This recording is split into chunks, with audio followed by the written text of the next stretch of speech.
કરવામાં આવી રહી છે કે આવતા અઠવાડિયામાં જાહેર થઈ શકે છે ચૂંટણી। ઝી 24 કલાક પર મોટી ખબર। બજેટ સત્ર શરૂ થાય તે પહેલા ચૂંટણી પ્રક્રિયા પૂર્ણ થવાની શક્યતાઓ છે। ખેડા જિલ્લા પંચાયતની ચૂંટણી પણ સાથે થશે।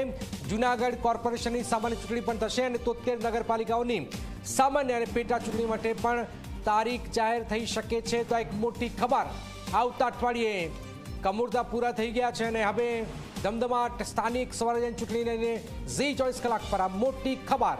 બજેટ સત્ર ચૂંટણી પ્રક્રિયા પૂર્ણ થવાની શક્યતાઓ જોવા આવી રહી છે। ખેડા જિલ્લા પંચાયતની ચૂંટણી પણ સાથે જ થશે। બનાસકાંઠા જિલ્લા પંચાયતની પણ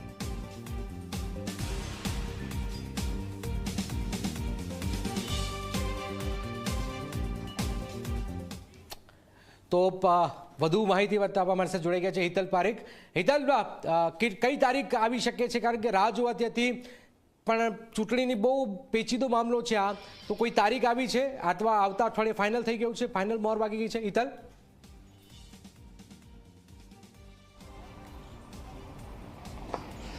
જી જનક, સૂત્રો જે જણાવે છે એ જણાવ્યા પ્રમાણે ચોક્કસ એવું કહી શકાય કે આવતા સપ્તાહમાં એટલે કે બુધવાર ગુરુવારે રાજ્ય ચૂંટણી પંચ દ્વારા પ્રેસ કોન્ફરન્સ બોલાવીને સત્તાવાર ચૂંટણીની જાહેરાત કરવામાં આવશે તેવી સંપૂર્ણ શક્યતા જોવામાં આવી રહી છે। બહુ લાંબા સમયથી જે સ્થાનિક સ્વરાજ્યની ચૂંટણીઓની જે રાહ જોવામાં આવતી હતી, હવે ઇંતજારનો અંત આવશે।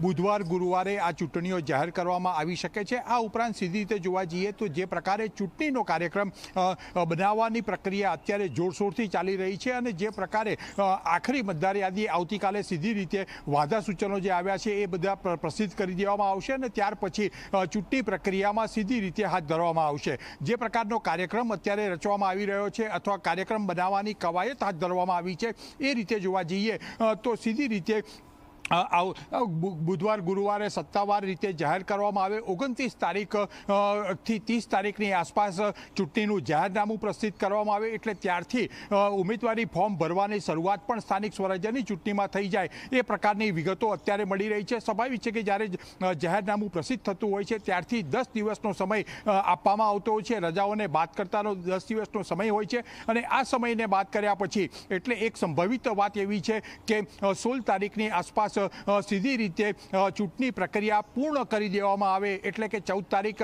જે રવિવાર આવે છે એ રવિવારના દિવસે મતદાન યોજવામાં આવે, એ પછીનો એક દિવસ ગેપ રાખવામાં આવે કે ક્યાંક ને ક્યાંક ફેર મતદાનની જરૂર પડે તો, અને ત્યાર પછી 16મી તારીખે એટલે મતગણતરી હાથ ધરવામાં આવે। સ્વાભાવિક છે કે ગુજરાત વિધાનસભાનું જે બજેટ સત્ર છે એ લગભગ 19 તારીખે મળવાનું છે એટલે કે વિધાનસભાના સત્ર પહેલાં આ સંપૂર્ણ સ્થાનિક સ્વરાજ્યની જે ચૂંટણી પ્રક્રિયા છે પૂર્ણ કરી દેવામાં આવે એ પ્રકારની કવાયત છે ચૂંટણી પંચે હાથ ધરી છે અને રાજ્ય સરકારના પણ સૂત્રો જણાવી રહ્યા છે કે રાજ્ય સરકારે પણ આ સંદર્ભે લીલી ઝંડી આપી દીધી છે। જી બિલકુલ, એટલે જે પીરિયડ જે છે હિતલ, તમે કહે બહુ શોર્ટ રાખવામાં આવશે, ટૂંકો રાખવામાં આવશે। આમાં બનાસકાંઠા જિલ્લા પંચાયતની વાત પણ આવી ગઈ।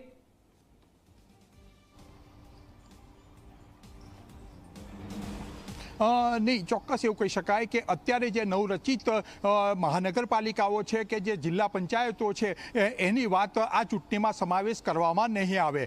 જે પ્રકારે સૂત્રો તરફથી માહિતી મળે છે, કારણ કે એમને હજુ ઘણો સમય થશે, કારણ કે ત્યાં નવી મતદાર યાદી પ્રસિદ્ધ કરવી પડશે, ત્યાં માળખું ગોઠવવું પડશે, આ તમામ માટે હજુ એ સમય જોઈશે અને કદાચ એ જગ્યાએ જે બનાસકાંઠાની વાત હોય કે જે 17 મહાનગરપાલિકાઓ ટોટલ જે થઈ છે એમાં જે નવી મહાનગરપાલિકા 9 બની છે એ બધા માટે 1 વર્ષનો હજુ વિલંબ થશે। પણ ક્યાંક ને ક્યાંક આ અત્યારે જે ડ્યુ લાંબા સમયથી જે ડ્યુ એક ખેડા જિલ્લા પંચાયત છે અને જૂનાગઢ મહાનગરપાલિકા જે છે એની ચૂંટણીઓ આ વખતે સ્થાનિક સ્વરાજ્યની ચૂંટણીઓ સાથે જાહેર કરી દેવામાં આવશે। જી જરાક બિલકુલ બિલકુલ, એક મોટી ખબર હિતલ આપી રહ્યા છે ઝી 24 કલાક પર। હિતલ પારીખ જે ગાંધીનગરથી મોટી ખબર આપી છે કે આવનારા આગામી સપ્તાહમાં ગમે તે ક્ષણે જેની રાહ ઘણા સમયથી જોવાઈ રહી છે એ ચૂંટણીનો રણટંકાર વાગી જશે। આ ખબર પર ઝી 24 કલાકની ખાસ નજર છે। અન્ય સમાચારની વાત કરીએ